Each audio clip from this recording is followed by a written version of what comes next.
Premièrement, il faut savoir qu'il y a deux façons d'embarquer sur un rail. Soit qu'on a les jambes chaque côté de celui-ci, ou on embarque les deux pieds à droite du rail ou à gauche si on a le pied gauche en avant. Ensuite, pour s'habituer au rail, on va venir sauter par-dessus le rail. Donc on va passer de droite à gauche, on va venir vraiment popper par-dessus pour build sa confiance. Et puis ensuite, il va falloir visualiser.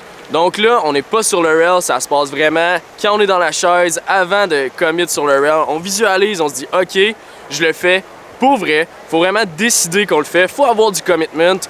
Ensuite, faut fixer le bout du rail. On a décidé qu'on allait le faire au complet, qu'on allait être capable. Quand on vient pour embarquer sur le rail, on fixe le bout, on fait un léger pop pour embarquer. On s'assure d'aller bien porter nos pieds au 90 sur le rail. Ça veut dire que nos épaules vont venir de côté au rail. Donc si on a le pied droit en avant, notre épaule droite va être vers le bout du rail complètement. Ensuite, on vient serrer vraiment nos fesses, nos jambes. On force pour être bien solide sur le rail.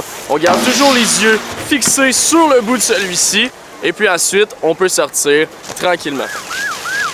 Si jamais vous avez des skis neufs, assurez-vous de passer une lime sur le centre de votre ski parce que sinon vous allez coller sur le rail, c'est super important. Si vous n'avez pas de lime, allez pousser votre ski sur le rail ou sur une barre de métal pour être sûr de bien arrondir vos corps, sinon je vous le dis, vous allez coter, ça sera pas bien. Si jamais vous tombez vers l'arrière, donc sur votre pied gauche, si vous avez le pied droit en avant, assurez-vous de mettre assez de poids sur votre jambe en avant. Donc quand on fait le rail, on veut vraiment être bien stable, bien centré entre nos deux jambes. C'est ce qui va nous permettre de ne pas tomber en arrière ou en avant. Ce qu'il faut retenir, c'est d'avoir le commitment. Il faut vraiment décider qu'on est capable de le faire au complet. On lâche jamais la fin du rail des yeux, c'est super important. On garde les épaules bien droites, c'est ce qui va nous aider à rester sur le rail tout au long de celui-ci. Et puis, si vous appliquez tout ça, je suis certain que ça va bien se passer.